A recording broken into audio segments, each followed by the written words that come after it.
दुनिया में एक ऐसा इलेक्शन होने जा रहा है जो कि दुनिया में किसी भी कॉन्टिनेंट, कंट्री या आइलैंड में रहने वाले हर एक इंसान को इफेक्ट करने वाला है, इवन आपको भी और मुझे भी। क्या है इस बार अमेरिका के मुद्दे? कौन जीतने वाला है अमेरिका का इलेक्शन, कमला हैरिस या डोनाल्ड ट्रंप? ऐसे होता है यूएस का इलेक्शन, क्या है उम्मीदवारों का पोजीशन? और एंड में मेरे प्रिडिक्शन और ओपिनियन के साथ मैं हूं Asit and you are watching Asit explains. Let's get started. 2024 जिसे साल के शुरुआत से ही एक इलेक्शन का साल माना जा रहा था, जब पूरी दुनिया जियोपॉलिटिकल इंस्टेबिलिटी, पावर पोलराइजेशन और फाइनेंशियल इंस्टेबिलिटी से गुजर रहा है, इन्हीं इलेक्शन के नतीजों से इसमें पूरी दुनिया चेंज के लिए एक्सपेक्ट कर रहा है। दुनिया के 80 देश और लगभग आधा पॉपुलेशन, मासिव 4 बिलियन लोग इस बार अपने देश में एक तो प्राइम मिनिस्टर के लिए या प्रेसिडेंट के लिए वोट करने वाले या ऑलरेडी कर चुके हैं, जिसमें India, US, UK, European union और फ्रांस जैसे डेमोक्रेसीज और पाकिस्तान और रशिया जैसे सो कॉल्ड डेमोक्रेसी भी अपने देश में इलेक्शन करवाए हैं। अगर इनमें से कोई बड़ा और इंपॉर्टेंट इलेक्शन है तो वो है यूएस और इंडिया का इलेक्शन। इंडिया जो कि दुनिया का सबसे बड़ा डेमोक्रेसी है, वहां आज के दिन इलेक्शन ऑलरेडी खत्म हो चुके हैं और बीजेपी लेड एनडीए आज के दिन पावर में है। और आज हम इस वीडियो में बात करने वाले हैं यूएस के 2024 के इलेक्शन के बारे में, जिसे दुनिया का सबसे पुराना डेमोक्रेसी भी माना जाता है और एक ऐसा देश जो कि दुनिया के हर एक मसले और कॉन्फ्लिक्ट में हमेशा खुद को बीच में ही पाता है, जो कि अपने मैसिव 25 ट्रिलियन इकोनॉमी के साथ साथ एक बहुत पावरफुल मिलिट्री और एक इन्फ्लुएंशियल कंट्री भी है, जो कि आज के दिन भी पूरी दुनिया में एक अच्छा खासा ग्रिप मेंटेन रखता है। अगर उस देश का कोई प्रेसिडेंट बनने जा रहा है तो जाहिर सी बात है वो पूरी दुनिया के साथ साथ भारत को भी इफेक्ट करने वाला है, जहां 5 नवंबर को इलेक्शन होने वाला है, जिसका कार्यकाल 4 साल चलने वाला है। जैसे अभी 2024 में इलेक्शन हो रहा है तो फिर नेक्स्ट इलेक्शन होगा नवंबर 7, 2028 में। और आपको लग रहा होगा ये 7 नवंबर डेट मैं इतने श्योरिटी के साथ कैसे बोल पा रहा हूँ, क्योंकि अमेरिका में प्रेसिडेंशियल इलेक्शन उस इलेक्शन साल के नवंबर के महीने में पहले ट्यूसडे को हमेशा होता है, जो कि पिछले 60 प्रेसिडेंट के टाइम से होते आ रहा है और आगे भी होता रहेगा। और अमेरिका का इलेक्शन भारत के इलेक्शन से बहुत अलग है। जैसे हमारे इधर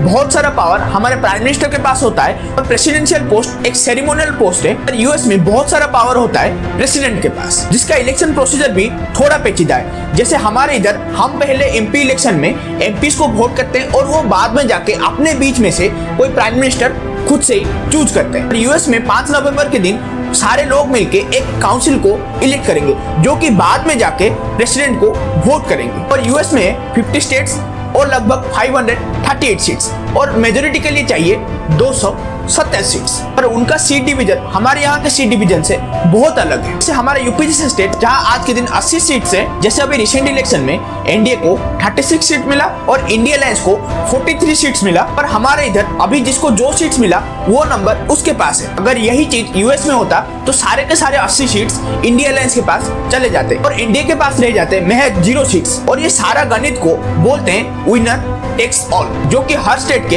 हर सीट को बहुत इंपॉर्टेंट बना लेता है। आज के दिन अमेरिका में मेनली 2 पार्टी है जो कि फ्रंट रनर भी है। पहला डेमोक्रेट पार्टी, जिसे हम एक लेफ्ट विंग पॉलिटिकल पार्टी भी मान सकते हैं, जिसको हम भारत के कांग्रेस पार्टी से भी कंपेयर कर सकते हैं, जिससे कॉन्टेक्ट कर रहे हैं कमला हैरिस, जो कि अपने कलर और रेस पे इलेक्शन लड़ रहे हैं। अगर वो ये इलेक्शन जीत जाती है तो वो बन जाएगी अमेरिका की पहली महिला प्रेसिडेंट। और दूसरी तरफ उनका प्रतिद्वंदी है रिपब्लिकन पार्टी से डोनाल्ड ट्रंप, जिनके पार्टी को हम एक राइट विंग पॉलिटिकल पार्टी भी मान सकते हैं, जिसको हम भारत के बीजेपी से भी कंपेयर कर सकते हैं। डोनाल्ड ट्रंप जो कि एक मल्टीबिलियनर है और साल 2016 से लेकर साल 2020 तक वो अमेरिका का 68 प्रेसिडेंट ऑलरेडी रह चुके हैं। अगर वो ये इलेक्शन जीत जाते हैं तो वो फिर से दूसरी बार प्रेसिडेंट बन जाएंगे। और आज के दिन इन दोनों के बीच एक कांटे की टक्कर है और दोनों के दोनों ऑलमोस्ट बराबरी पे चल रहे हैं, जिसके चलते आज के दिन अमेरिका के आम जनता के साथ साथ बहुत बड़े बड़े सेलिब्रिटी जैसे कि इलन मस्क और टेलर स्विफ्ट जैसे पब्लिक फिगर भी आज के दिन 2 धड़े में बन चुके हैं। हमारे भारत में जैसे एक्टर्स,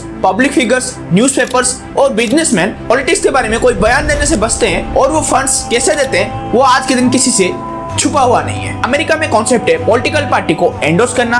फंड्स देना और ओपनली उस पार्टी के साथ साथ उस कैंडिडेट के एजेंडे को भी पुश करना। और आज के दिन अमेरिका में इलेक्शन मेनली 3-4 मुद्दों पे लड़ा जा रहा है, जैसे कि इन्फ्लेशन, जिसको लेकर ट्रंप का ये बोलना है कि वो जब प्रेसिडेंट थे तब कोरोना के बावजूद यूएस में इन्फ्लेशन, हाउसिंग रेट के साथ साथ अनएम्प्लॉयमेंट रेट भी कम था, जो कि अगर हम नंबर्स की माने तो सही बात भी है। 2020 में कोरोना के बावजूद इन्फ्लेशन रेट महज 1.2% में था, पर अभी आज के दिन 2024 में वो इन्फ्लेशन रेट डबल होकर 2.4% में ऑलरेडी पहुंच चुका है, जो कि साल 2022 में 9.1% तक भी पहुंच गया था। दूसरा और सबसे इंपॉर्टेंट मुद्दा है अमेरिका के अंदर होने वाले इलीगल इमिग्रेशन, जो कि शायद अमेरिका का सबसे हिटेड टॉपिक है, जिसे ट्रम्प के साथ इलन मस्क भी पुश कर रहे हैं, जो कि अगर देखा जाए तो अमेरिका का सही में एक जेन्युइन इशू है। जैसे आपको मैं थोड़ी देर पहले इन्फ्लेशन के बारे में बता रहा था, उसका बहुत हद तक रीजन ये इलीगल इमिग्रेशन है, जहां आज के दिन Mexico, south America, Africa, India, Pakistan, Bangladesh के साथ साथ चाइना से भी लोग डंकी मार के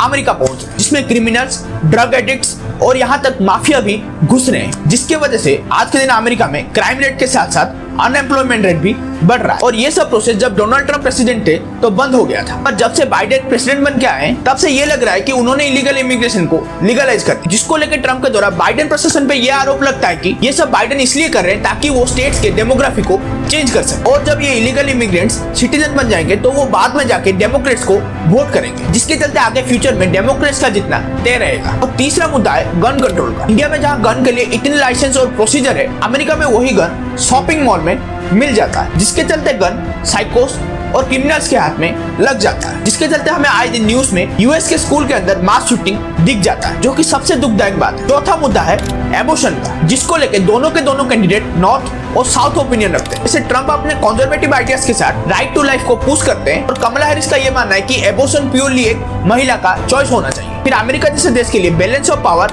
एक बहुत इंपॉर्टेंट चीज बन जाता है। और यूजुअली ये देखा गया है कि जब भी डेमोक्रेट्स पावर में आते हैं अभी दुनिया में वॉर और इंस्टेबिलिटी अपने आप बढ़ जाता है, भले ही वो Nobel peace prize winner Obama क्यों ना हो। जबकि ट्रंप के कार्यकाल के दौरान दुनिया एक बहुत सेफ प्लेस था, जिसका एक बेहतर एग्जाम्पल है उनका पुतिन के साथ करीबी होना या नॉर्थ कोरिया के प्रेसिडेंट किम जोंग उन के साथ हाथ मिला, जिसके चलते दुनिया में टेंशन कम था। और अगर हम इजराइल पैलेस्टाइन इशू के बारे में बात करें तो मुझे नहीं लगता कोई भी प्रेसिडेंट आए उस सिचुएशन में कोई चेंजेस आएगा, पर इंडिया के लिए कौन सही रहेगा, जिसको लेकर आपको कई लोग डिप्लोमेटिक आंसर देते हुए मिल जाए कि जो भी आए इंडिया को कोई फर्क नहीं पड़ता, क्योंकि बहुत हद तक ठीक बात हो सकता है पर 100% सही नहीं हो सकता। मैं आपको थोड़ा एग्जांपल्स दूंगा और मुझे लगता है आप समझ जाएंगे। जैसे कि अभी के टाइम में खालिस्तान का इशू क्यों बाहर आ रहा है, और कौन और क्यों भारत के इलेक्शन के दौरान ही डेमोक्रेसी का बात उछाल रहा था, और जो स्पेशल पैकेज जो पाकिस्तान को मिलना था यूएस से, वो डोनाल्ड ट्रंप के द्वारा बंद किया गया था, और वो बाइडेन आने के बाद पाकिस्तान को मिलना फिर से क्यों शुरू हो गया। और सबसे इंपॉर्टेंट चीज, जिस देश को हर देश का इंटेलिजेंस होता है, उस देश के एक्स प्रेसिडेंट पे 3 बार असैसिनेशन अटेम्प्ट कैसे हो रहा है। बाकी मुझे कोई संकोच नहीं होगा ये बोलने में कि ट्रंप इज